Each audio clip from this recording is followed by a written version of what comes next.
हारिनि दावहारु जोहोलावफोरखौ बावगारनानै थाङाखै बर' हारिया।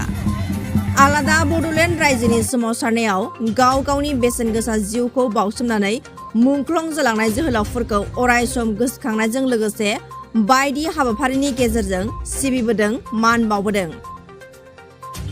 बेबादिनो क'क्राझार जिल्लानि दत'मा आन्चलिक स्पर्ट्स एस'सिएशनाबो ओनसोलनि मुंख्लं जालांनाय जोहोलावफोरखौ गोसोखांनाय आरो मान बावनायजों लोगोसे इयुन जोलैफोरखौ थुलुंगाखांनायनि थांखिजों इं 1997 मायथाइनिफ्रायनो दावहारु मुंख्लं ट्रफि जोलुर गेलेनाय बादायलायनायखौ खुंबोदों। बेबादिनो दत'मा आन्चलिक स्पर्ट्स एस'सिएशना देग्लाय 26थि दावहारु मुंख्लं ट्रफि जोलुर गेलेनाय बादायलायनायखौ जोबोद मेहेरगोनाङै खुंफुंदों।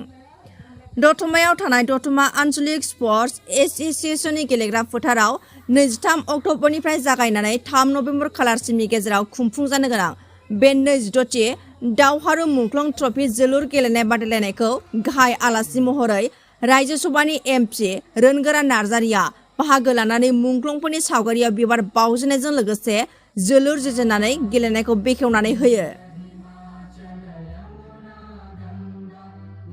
दिनैनि बे बेखेवजेननाय जोलुर गेलेनाय बादायलायनायाव सोनाब बेंगल आलिपुरदुवारनि विवेकानन्द एफसि आरो श्रीरामपुरनि दामब्रापारा एफसिनि गेजेराव जायो।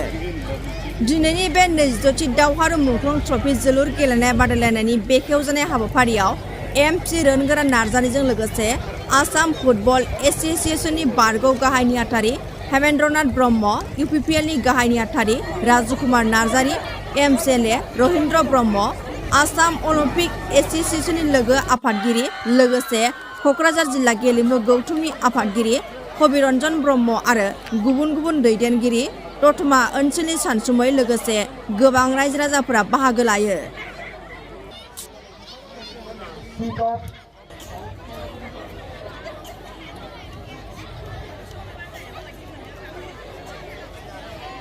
नैजिद'थि दावहारु मुंख्लं ट्रफि दिनै दतमायाव जागायबाय आरो बे हाबाफारियाव आं बाहागो लानो मोननानै खोब गोजोननाय मोनदों।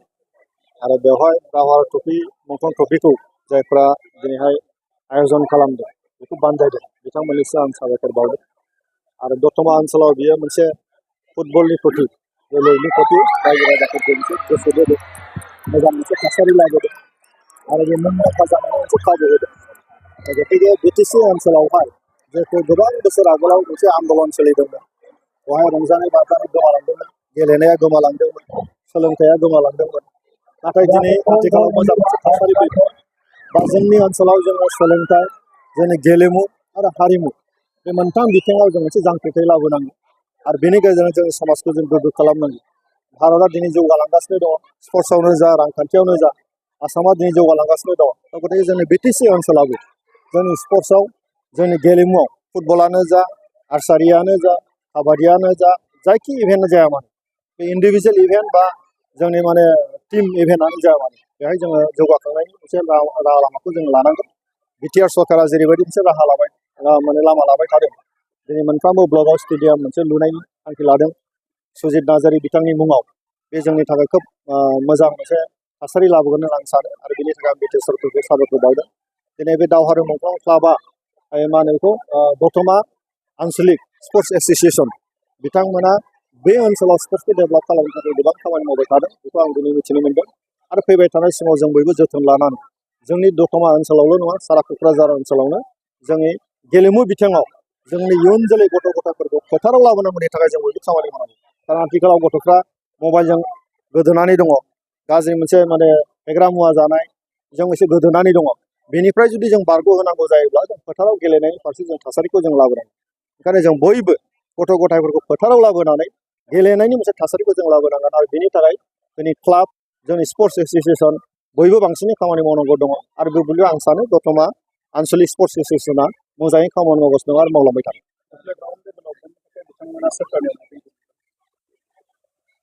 स्पर्ट्स एस'सिएशना नैबे प्लेग्राउन्ड बा फोथारखौ डेभेलप खालामनांगौनि थाखाय लुबैबाय थादों, आंनोबो फोरमायदों, आं खोथा होदों बिथांमोनखौ, आं सरकारजोंबो रायज्लायगोन आरो आंनि फारसेनिफ्राय जिखिनि आं हायो मदद होनो थाखाय आङो बिथांमोननो खोथा होदों, बेखौ आं मावफुंनानै देखायगोन।